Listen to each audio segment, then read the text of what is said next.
तो दोस्तों, एक और नया दिन और एक नई कहानी, नया किस्सा लेके मैं बलजीत परमार फिर आपके सामने हाजिर हूँ।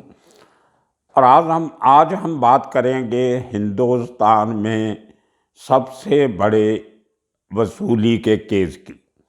आपने सुना होगा कि अंडरवर्ल्ड के ज़माने में अंडरवर्ल्ड के लोग बड़े बड़े बिजनेसमैन से या बड़े अमीर लोगों से या कुछ ऐसे लोगों से जिनका 2 नंबर का काम होता था, उनसे हफ्ता वसूली किया करते थे, जिसको हम अंग्रेजी में एक्सटॉर्शन भी कह देते हैं।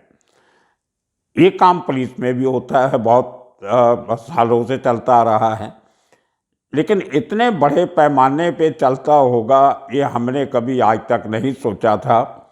मैं कल से काफ़ी परेशान था जब महाराष्ट्र गवर्नमेंट की एक प्रेस रिलीज़ मेरे मोबाइल पे आई, वहाँ के पुलिस की भेजी हुई, जिसमें ये कहा गया कि एक 15 करोड़ रुपए के वसूली रैकेट में 2 सर्विंग पुलिस ऑफिसर्स को अरेस्ट किया गया है।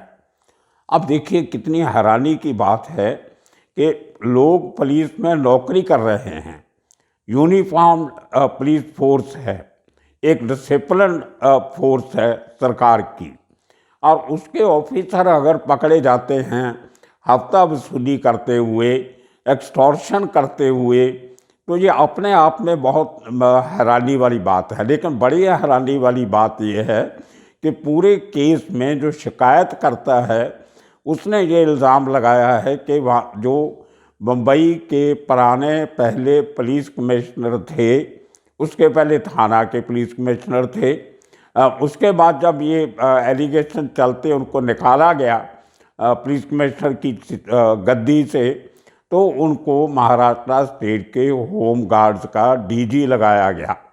तो एक डीजी लेवल के ऑफिसर के ऊपर एक कंप्लेंट की जाती है कि वो और उसके साथियों ने मिलके मुझसे 15 करोड़ रुपए की एक्सटॉर्शन मनी मांगी, जिसमें से 50 लाख रुपये मैं ऑलरेडी दे चुका हूँ। ये एलिगेशन थी किसके खिलाफ? Paramvir Singh IPS officer. मतलब हैरानी होती है कि वो लोग जिनको इतनी बड़ी जिम्मेदारी सरकार देती है, आपको थाना का पुलिस कमिश्नर बनाया जाता है, आपको मुंबई का पुलिस कमिश्नर बनाया जाता है, उसके बाद आपको डीजी रैंक की पोस्ट दी जाती है, और एक दिन आपके ऊपर ये इल्ज़ाम लगता है कि आपने एक बड़े बिल्डर से उसकी जान बख्शने के लिए, उसके ऊपर एक केस ना बनाने के लिए 15 करोड़ रुपया मांगा।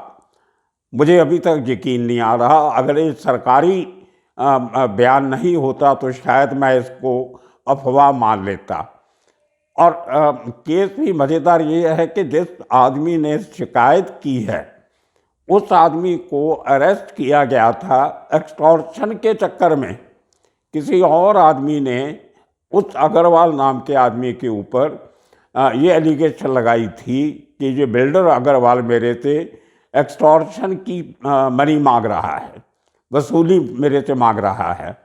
और वही आदमी थोड़े दिनों के बाद कंप्लेन करता है कि उस आदमी ने पुलिस के कहने पे मेरे ऊपर शिकायत की, मेरे ऊपर एलिगेशन लगाई। असल में ये जो इतनी बड़ी जो रकम है, ये तो कभी मेरा ख्याल किसी किडनैप केस में भी इतना बड़ा रैंसम कभी नहीं मिला होगा, किसी को ना मांगा होगा किसी ने। ये असल में 15 करोड़ रुपया तो पुलिस वाले मेरे से मांग रहे थे कि अगर आपने नहीं दिया तो तुम्हें हम एक्सटॉर्शन केस में फंसा देंगे। कमाल की बात है, एक्सटॉर्शन से एक आदमी को बचाने के लिए उसी से एक्सटॉर्शन की जा रही है। ये पहली बार हमने सुना। और वो ऑफिसर ने, जिनको मैं इतने सालों से जानता हूँ, कभी सोचा नहीं था कि पुलिस फोर्स में इतने बड़े लेवल की करप्शन और एक्सटॉर्शन चल रही है। छोटे लेवल पे नीचे चलती, मैंने बहुत बार अपने एपिसोड में जिक्र किया कैसे गलियों कूचों में रेडी वालों से, सब्जी वालों से, भाजी वालों से, होटल वालों से, बार वालों से पुलिस वाले पैसा लेते हैं, हफ्ता वसूली।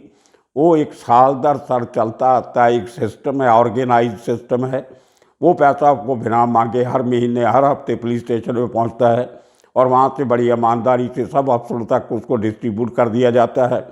तो कभी कितना इतना शोर शराबा जहाँ हैरानीजनक सनसनीखेज खुलासे कभी नहीं होते थे जितने अब पिछले 1 साल में होने लगे हैं। और वो शख्स परमवीर सिंह मुझे याद है 1988 बैच का IPS ऑफिसर, मतलब 1988 में उस आदमी ने महाराष्ट्र पुलिस IPS करने के बाद ज्वाइन की। और मुझे याद है कि एक तो वो शख्स मेरे शहर का है, चंडीगढ़ का है, दूसरा वो हरियाणा का है लेकिन चंडीगढ़ में रह के पंजाबी अच्छी बोल लेता है। तो मुझे पहली मुलाकात उसके शुरुआती दिनों से हुई 1988 में ही, जब परमवीर सिंह IPS करके महाराष्ट्र का ऑर्डर अलॉट हुआ तो उनको ट्रेनिंग के लिए रायगढ़ भेजा गया। मुंबई के पास जो गोवा को रास्ता जाता है कोंकण बेल्ट समुद्र के किनारे वाली, वहाँ पे रायगढ़ डिस्ट्रिक्ट है। तो रायगढ़ डिस्ट्रिक्ट के SP हुआ करते थे, बहुत नामचीन ऑफिसर, बहुत नाम कमाया उन्होंने, राकेश मारिया।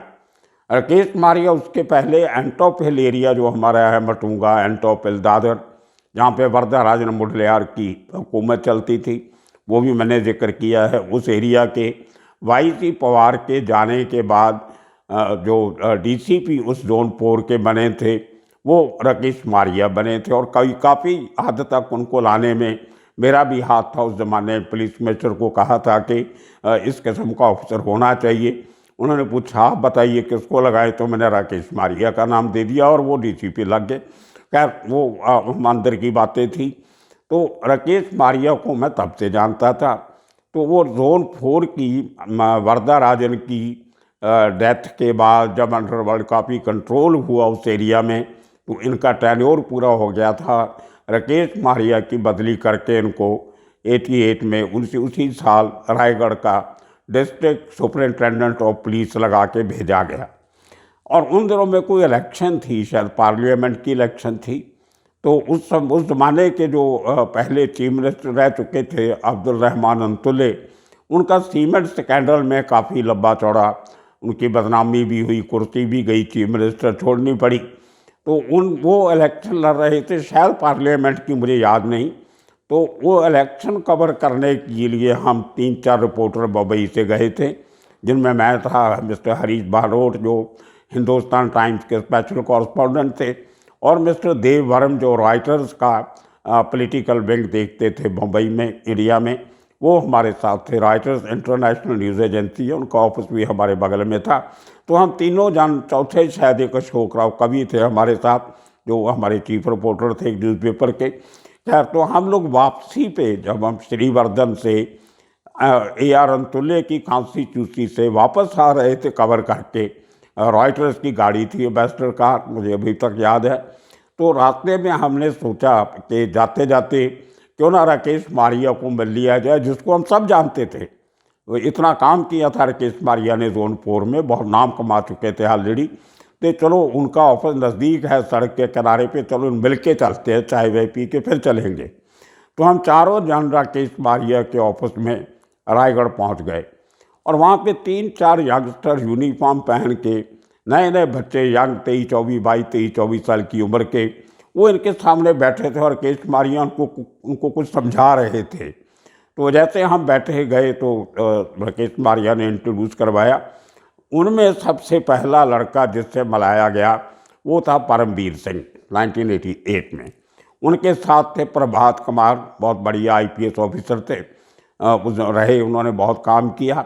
उसके साथ तीसरा था प्रदीप सावंत, जो डायरेक्ट DYSP भर्ती हुआ था महाराष्ट्र का जो पब्लिक सर्विस कमीशन है उसके through direct deputy superintendent of police की भर्ती होती थी, उसमें प्रदीप सावंत भर्ती होकर आया था।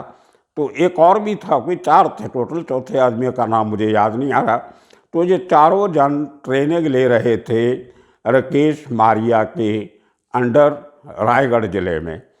तो मुझे लगता है कि इनकी ट्रेनिंग बुरी नहीं थी, बहुत अच्छे आदमी के साथ इन लोगों ने ट्रेनिंग की, जिसकी छवि साफ सुथरी थी, काम करने का तरीका बहुत बढ़िया था, एन एक्सेलेंट इन्वेस्टिगेटर, और एलिफेंटाइन मेमोरी, मुझे कई बार अपनी मेमोरी, अपनी याददाश्त पे फ़ख्र होता है कि मुझे इतनी बातें, मैं खुद हैरान होता हूँ कैसे याद रहती हैं। लेकिन राकेश मारिया की मेमोरी मेरे से भी 1000 गुना ज़्यादा है। आज भी मैं उनको कभी फ़ोन करता हूँ पूछने के लिए, तो कल भी मैंने उनको फ़ोन किया था यही पूरी इस केस के बारे में कुछ बातें करने के लिए, तो उनको सब याद था और उन्होंने मुझे बताया कि दूसरा शख्स प्रभात कुमार और प्रदीप सावंत था परमवीर सिंह के साथ। तो खैर, तो उस यहाँ पे एक कितने बढ़िया आला ऑफिसर के साथ ट्रेनिंग करने का मतलब ये होता है कि आपको अच्छे गुण सिखाए गए, काम कैसे करना है वो सिखाया गया, करैक्टर सिखाया गया, और अपनी वर्दी और अपनी जो आपकी आत्मा है उसको साफ सुथरा कैसे रखना है वो भी राकेश मारिया ने ज़रूर सिखाया होगा। और उसके बाद वहाँ से ट्रेनिंग पूरी करने के बाद परमवीर सिंह की पोस्टिंग होती है नागपुर में as ASP, assistant superintendent of police. और नागपुर में जिस ऑफिसर के साथ जाके परमवीर सिंह ने काम किया उनका नाम था राहुल गोपाल। वो बहुत बढ़िया राकेश मारिया की तरह ही बड़े अच्छे किरदार के, बड़े ऑनेस्ट, इंटेलिजेंट और बड़े काम के पक्के। उनके साथ परमवीर सिंह ने अपने दूसरी ट्रेनिंग जो ऑन द जॉब ट्रेनिंग होती है वो उनके साथ की। राहुल गोपाल बहुत साल मुंबई के बाहर भी रहे हैं, सेंट्रल इंटेलिजेंस एजेंसी के साथ बहुत काम किया, बड़े बड़े केस किए, और डेफिनेटली उन्होंने भी कुछ अच्छे गुण परमवीर को सिखाए होंगे। और इतनी बढ़िया शुरुआती दिनों में इतनी अच्छी ट्रेनिंग होने के बाद, और जब उस शख्स का 30 साल की करीब सर्विस हो जाती है पुलिस फोर्स में महाराष्ट्र में, तो उस शख्स पे इल्ज़ाम लगते हैं करप्शन के, एक्सटॉर्शन के, हफ्ता वसूली के, और उनकी इंक्वायरी भी होती है और वो चार्जेस सही पाए जाते हैं। तो ये एक बहुत बड़ी एक मैलाइस है पुलिस फोर्स की, एक सोचने की हद से परे की बात है कि इतने बड़े बड़े स्कैंडल पुलिस में होते हैं और किए जाते हैं सर्विंग पुलिस ऑफिसर के द्वारा।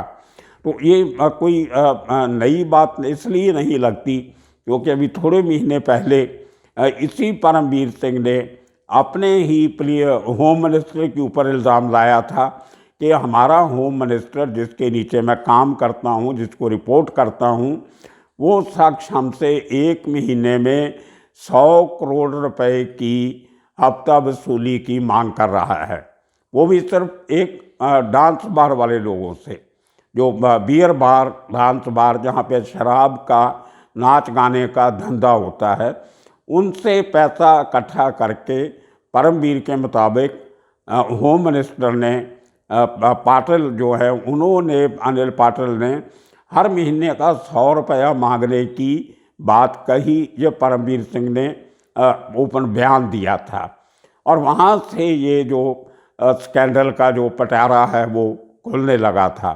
तो वहाँ से ये जो कैद, जो बिल्ली है, वो अपने उससे कमरे से बाहर निकलती है।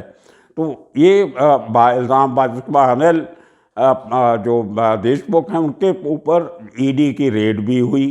अभी आपने देखा होगा 3-4 दिन पहले उनको अरेस्ट भी कर लिया गया। तो एक जो अनिल देशमुख जो महाराष्ट्र का होम मिनिस्टर रहा, वो साक्षात जेल की सलाखों के पीछे है ऑन करप्शन चार्जेस। उसी तरह 5 FIRs, first information reports, Paramvir Singh के खिलाफ रजिस्टर हुई हैं डिफरेंट पुलिस स्टेशन में, जिनमें से 3 की तहकीकात महाराष्ट्र की जो CID, जो स्टेट की, महाराष्ट्र स्टेट की क्रिमिनल इन्वेस्टिगेशन डिपार्टमेंट जो है पूना में उनका हेडक्वार्टर है, तो वो इंडिपेंडेंट तौर पे 5 में से 3 केसेस की इन्वेस्टिगेशन CID कर रही है महाराष्ट्र स्टेट की। उसमें से एक केस है जिसमें कल सोमवार को 2 serving police officer, Nand Kishore Gopale जो यूनिट 9 क्राइम ब्रांच का इंचार्ज था जब का ये किस्सा बताया जाता है, और आशा बोरके एक लेडी इंस्पेक्टर है 3 स्टार, जो पहले जनरल ब्रांच में थी, तो वहाँ से ये एलिगेशन के चलते हुए उनको बदली करके लोकल आर्म डिवीज़न, जिसको लाइन हाजिर कहते हैं, वहाँ उनको भेजा गया। और इन्हीं एलिगेशन के चलते नंद कुमार गोपाले की बदली भी क्राइम ब्रांच यूनिट 9 से पुलिस ट्रेनिंग स्कूल लोनावाला कर दी गई थी। और कल उन दोनों को अरेस्ट कर लिया गया है और उनकी आज कोर्ट में पेशी हुई और उनका रिमांड पुलिस को मिला। तो ये पहली बार हुआ कि एक 15 करोड़ रुपए की वसूली के रैकेट में दो बड़े ऑफिसर पुलिस ने अरेस्ट किए हैं। और उनमें आगे 3-4 और हैं, जिनमें 2 डिप्टी कमिश्नर ऑफ पुलिस, जो डिस्ट्रिक्ट में जिनको एसपी कहा जाता है, सुपरिटेंडेंट ऑफ पुलिस, वो उनकी भी इंक्वायरी चालू है। एक आध दिन में वो भी अरेस्ट हो सकते हैं। और उसके बाद जो नंबर है सबसे बड़ा, वो परमवीर सिंह का है। वो आज कल परसों कभी ना कभी उनको भी इस केस में जेल जाना पड़ेगा, अरेस्ट होना पड़ेगा। आज भले वो कहीं लोग छुप के रह रहे हैं, लेकिन कानून के हाथ उनको मेरे से ज़्यादा मालूम है, बहुत लंबे होते हैं। एक दिन उनको भी हाजिर होना पड़ेगा और सलाखों के पीछे कुछ दिन कुछ रातें गुजारनी पड़ेंगी। तो ये एक जो ऑर्गेनाइज पुलिस करप्शन का केस पहली बार इतना बड़ा सामने आया है। तो इतना बड़ा जो करप्शन का केस सामने आया है, उसको किसी न किसी लॉजिकल एंड तक पहुंचाया जाएगा, उसका कोई ना कोई नतीजा निकलेगा। करप्शन तो ख़त्म हो नहीं सकती, क्योंकि खाली पैसा सिर्फ बाहर से, बियर बार से या डांस बार से नहीं आता। पैसा तो पुलिस की कमाई के सैकड़ों साधन हैं। ट्रांसपोर्ट से आता है, हॉकर से आता है, दुकान वालों से आता है, बिल्डर से आता है। लेकिन हैरानी की बात ये है कि जो काम आज तक मुंबई में अंडरवर्ल्ड नहीं कर सका, जो कोई दाऊद इब्राहिम, कोई छोटा शकील, कोई छोटा राजन, कोई अरुण गवली, कोई अमर नायक आज तक कभी किसी से 15 करोड़ की वसूली करने की हिम्मत नहीं कर सका, वो काम मुंबई के पुलिस कर्मियों ने करके दिखा दिया। ये मुझे लगता है उनकी इतिहास में बहुत बड़ी प्राप्ति गिनी जाएगी। कमाल की बात है, पुलिस वाले अंडरवर्ल्ड से आगे निकल गए और उसमें से 50 लाख रुपए की रकम कैश ऑलरेडी ले चुके हैं। और उस चक्कर में भी 3 लोग अरेस्ट हो चुके हैं। एक हवाला डीलर है जिसको गुजरात से अरेस्ट किया। एक इसमें बड़ा अजीब करैक्टर है पूना मियाँ, जिसका इस किस्म के रैकेट्स में बहुत सालों से उसका हाथ रहा है। और वो आदमी पूना मियाँ इसमें पूरे इस जो करप्शन का रैकेट है उसका सूत्रधार बन के सामने आ रहा है। और ये जो यूनिट 9 का जो ऑफिस है उसके नीचे उस बिल्डर का ऑफिस आता था, घर आता था। और उसके घर पे जब रेड पुलिस ने मारी, जो डॉक्यूमेंट उसके प्रॉपर्टी के सीज किए, वो डॉक्यूमेंट की फ़ोटोकॉपी करके उस पूना मियाँ को दी गई। ये आज तक सामने नहीं आया कि पुलिस अपने सरकारी डॉक्यूमेंट एक प्राइवेट सिटीजन को कैसे दे सकती है।